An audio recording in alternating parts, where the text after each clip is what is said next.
Les abonnés à Victoria HD, mbote na bino et bonne année na bino bisika nyonso bozolanda biso. Na souhaité me veut le meilleur et surtout na abonné nyonso oyo basabonner na ne ona ba pesi biso confiance à travers toutes nos plateformes oyo bozolanda biso bozolanda biso na site web na biso www.victorianews.online bozolanda biso na Facebook bozolanda biso na YouTube Victoria HD. Merci beaucoup. Tobandi ane oyasika. Mais, chers amis, lelo tozolo bela likambu ya propos ya général Sylvain Ekenge, le général, le porte-parole des FRDC. Bande konabiso. Le général Sylvain Ekenge a toboli Bibon. Ce que le général Sylvain Ekenge a dit, c'est ce que disent beaucoup de Congolais et beaucoup de politiciens Bassi Balobelango.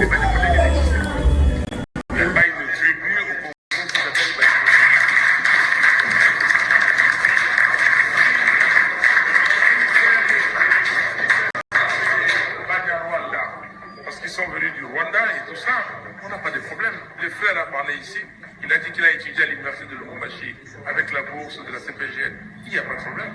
Mais on ne peut pas, il n'y a pas une tribu qui s'appelle Banyamulenge. Ça n'existe pas. Si, quand on dit que je suis Moutel, il y a une langue qui est associée à ça. Quelle est la langue qui est associée à Banyamulenge? Alors, donc, il n'y a pas. Donc, vous avez raison. Vous avez raison de dire, et je suis aussi d'accord avec vous. Moi, je n'utilise jamais le terme rebelle pour le M23. Je dis que le M23 est constitué des Rwandais, certains Rwandais qui vivent au Congo et d'autres qui sont venus du Rwanda. Lelo sikoyo, général Akangi Mutema et Simbite Alobi. Mais là où je parle, na piège oyo bande konabiso wana bakwei à travers les propos du général. Général Sylvain nakoko tiamotepo bosibo yokango. Le général Sylvain a l'obéli de femmes Tutsi rwandaises. Comment les Rwandais utilisent ces femmes Tutsi pour na espionner Batu, to pour na kokota na kati ya ba institution ya bamboka msusu. C'est ce que le général Sylvain Ekenge a dit. Mais notre grande surprise est de voir Bande Konabiso qui se disent être des Congolais réagir, que le général Sylvain Ekenge a tenu des propos contre les propos discriminatoires contre les Tutsis. Mais vous dites que vous êtes des Congolais. Tout le bataba Congolais. Mais à quoi doivent vous gêner les propos du général Sylvain Ekenge? Vous êtes des Congolais. Au moins, il y a beaucoup de pièges. Quand on a en anglais, kunda mumani. Na moi boza ba Congolais, na mutu boza ba Rwandais. Le général Sylvain Ekenge a parlé des Tutsis rwandais, des saints Tutsis, des honorables Tutsis, au Basimba Kati. Tokotaka na contexte, lui qui est le porte-parole de l'armée, Alobi Makambu Oyakolo Bate Naranaye, entre lui qui a tenu des propos, selon vous, discriminatoires envers les Tutsis, et les Tutsis Paul Kagame, qui a tué 12 millions de Congolais, Nani Oyobako Yko lapidé, ou soit Nani Oyobako condamné Liboso.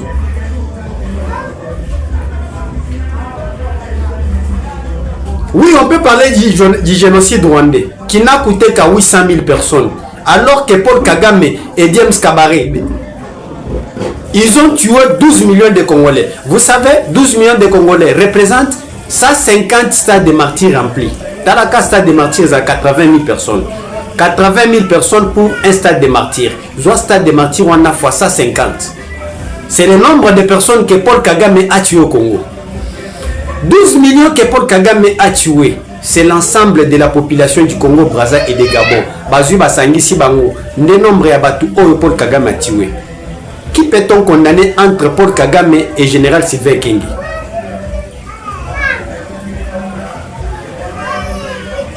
naza na ba vidéo ebele nasi na mona ngo batebele batie ya bango moko ndenge bazo témoigner bango moko ba Rwandais ndenge bazo témoigner politico Paul Kagame a utilisaka boyebi le musicien Kizito oyo Paul Kagame a utaki aboma oyebi ndenge ba piéger c'est à travers une femme tutsi o ba piéger yende muto asala ke basala baboma po baya ko boma ye.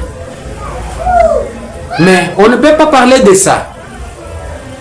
L'armée nationale, j'ai vu ceux qui ont condamné. Je reviens sur le rôle de l'armée nationale. L'armée nationale, selon la constitution congolaise, est là pour protéger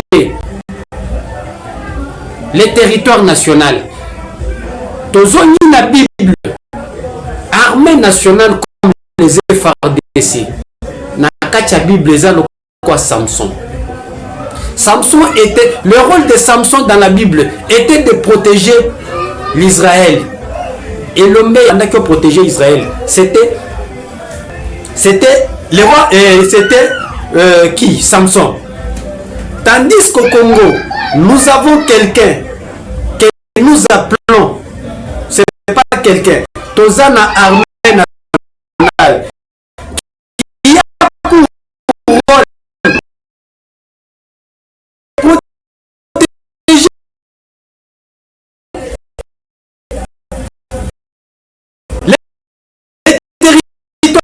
national. Alors, cette armée, ce qui est selon les dires, ma révélation au Sylvain et Kenge à Pessi. Cette armée, ce qui est saliqué, ils ont protégé les nations. Ils ont protégé. Et ça infiltré. Infiltré par quelle manière? Le Rwanda envoie Basinaye, côté libre généraux Nabiso. Nazongil sous la Bible. Vous savez? Nzambeye moko. Ayebisa Israël. Botana ekono wana. Les Abanani, c'était des Philistins. Ok, bokoki kobala bango te po baza batu oyo bazalaki bangunya ya Israël. Nzambe ayebisa ba Israélite ke bokoki kobala bango te. Pourquoi? Nzambe ye moko ayebaki ke mais c'est Dieu qui avait créé les Philistins, non? Apekisa ba Israélite ke bakobala bango te. Ce n'était pas une haine ou une discrimination. Po ayebaki ke baza bango na bango. Cher ami, na ebise ke omoni soki muto alingi yo te, ata soki ostongeli ba immeuble, soki alingi yo te, alingi yo te. Ces gens ont leur mission. Comme les Philistins avaient leur mission de détruire Israël.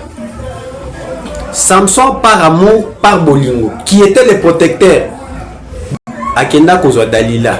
Nam ekolo oyo balobaki ke Nzamba pekisaki bango balinga. Tango Dalila ayi pona bolingo te, il est venu avec une mission. La mission est d'éliminer Samson pour détruire Israël. Tango bakomi akomi abandi koluka bazotinde na mission babiyeba kende utuna oyeba kaka makasi na ye ezalaka wapi. Kendo yeba kaka makasi na ye ezalaka wapi. Elle a fait tout. Samson a kosi pour finir. Samson a ebisi place makasi na ezali na suki. Tango bakati suki akeko ebisa bande koneke na mo cette fois-ci na réussir ye. Abengi bango bakoti mais ya vandi pembe na Samson. Samson lamuka moni ke Samson makasi ezate. Bakoti Samson oyape. Samson apesa ki bolingo na Dalila kanisi mwasi nanga. Nzo kandela muto yaki na mission. Bakangi Samson qui était le protecteur des Israélites. Bakangi bamemi bakangi singa. Bakoti Dalila akei. Ça veut dire quoi par là? Ce qui est l'eau, nos généraux, selon oyo ba propos oyo bazo condamné ya Sylvain Ekenge bango bazana ya affaiblir l'armée batindi basi na bango et nos généraux ceux qui bakweli na kati ya Mutambwana et c'est l'armée qui est livrée et ba soldats bakufi ceux qui ba soldats baza livrés, c'est-à-dire que mboka pesa livré. Où est le mal? Si le général Sylvain Ekenge a lobeli likambwana, c'est-à-dire que c'est un officier de haut rang à cause d'un abélement naïe, il y a troupe naïe, oyo bakutani na makambwana bakufi à cause de la compagnon naïe, il y a lit oh bakufi trahison akanyi mutema te à lobby. Est-ce qu'il est le premier à dénoncer ça? Martin Fayoulou a déjà dit. Pourquoi il n'y avait pas tant de réactions? Beaucoup ont dit sur la traîtrise de nos frères ici. Pour Nanini, il n'y avait pas tant de réactions. Et elles ne sont pas responsables. Les Congo a 450 tribus. Baluba, Bamongo, Batetela, Bambuza, Bamunda, Bayanzi, Basakata, Bakarunde, Babashi, Babafuliro, Basa et les 450 tribus. On ne peut pas se poser des questions. Pour Nanini Bande Konabi sur les 450 tribus. Bazwa Kamandou qui te. Pour les revendications. Il n'y a qu'une seule communauté. Oyo Bazaka na ba revendication. Bateke na bayaka babandi obunda awa na plateau.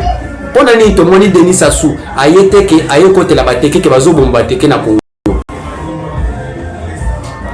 Toko mitunate, toko le belangote. Le général Sylvain Ekenge a lobby. Moi je lui donne raison parce que moi avant de faire cette vidéo, na côté en contact na batu oba mais qu'on a biso bazana est. Na tuna bango est-ce qu'a posito à lobby vérité. Ils m'ont dit que c'est une vérité. C'est toko ki komi tunate ke mutulokola Makenga Sulutani. Ça fait 30 ans yazakana. Azo lobaki azo bunda kaka cause na ye eyebanite mais azo bomaka batu et il s'est dit être congolais et tout d'autres congolais. Quelle est la cause de la raté ba qu'est-ce que city azo na zamba atikana ko na Kinshasa aye mwata muke boye akimi azo ngizamba. Nous savons Bertrand Bisimwa qui s'est dit être un mouchi. Mais Bertrand Bisimwa azobunda batuno zobunda pona nini opo batutsi baza marginalisé. Toi tu n'es pas un tutsi. Siko yozobunda des années ozobundela batutsi en quelle qualité? Pour lingi bango mingi koleka ba congolais nyos. Sur général Sylvain Ekenge azana raison. Je vis un communiqué de la France, mais la France doit avoir. Il y a 12 millions de Congolais. 12 millions de Congolais qui sont morts. Namakambia Est, nos frères de l'Est et nos sœurs. Il y a plusieurs millions de déplacés. Banani Basali, c'est pas un Paul Kagame. Mais au moment où on tue des Congolais, au moment où on assassine des paisibles citoyens à Makobola, à Kasika, on a enterré même des femmes vivantes. Nakishiche. Par ces gens ici. La France n'a pas cessé de donner des munitions et des armes, voire même des missiles solaires. Na Rwanda Tepo. Et aujourd'hui, la France nous sort un communiqué bidon. Je condamne les propos du général Sylvain Ekenge. Entre Sylvain Ekenge qui a exposer le fait. Paul Kagame en Congo, des milliers de femmes, docteur Mukwege qui peut-on? Est-ce que la France a dit ouvertement j'ai des attitudes de gamme? Je vis des et plus particulièrement de Moïse Katumbi un communiqué, c'est là. Mais il faut poser à la nation, surtout parti. Il y a d'autres partis qui peuvent condamner, mais pas les partis de Moïse Katumbi. Moïse Katumbi, nous avons vu. Aujourd'hui, il est avec eux. J'ai cité Daniel Safou. Passé sur un plateau de télévision, les hauts responsables de ces partis et Congolais à l'extermination d'une petit secteur. Nous avons 3 tribus dans Mboko.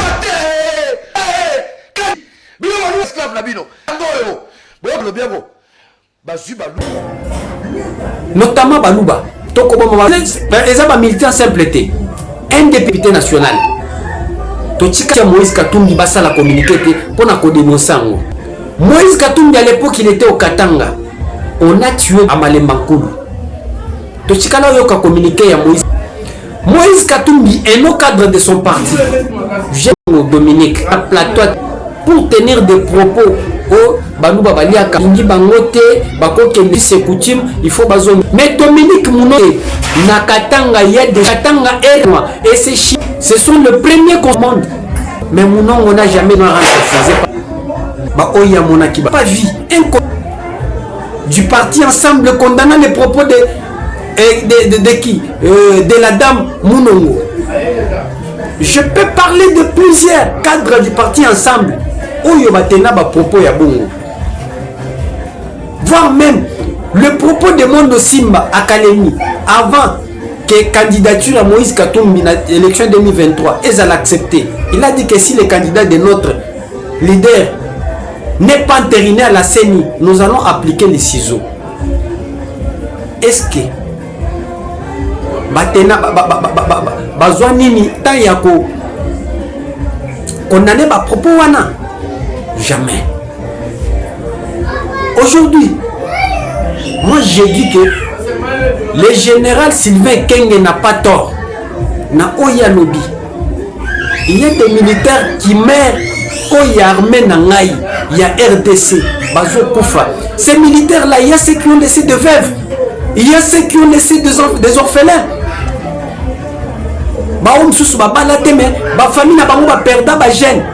Il y a un jeune que moi je connais.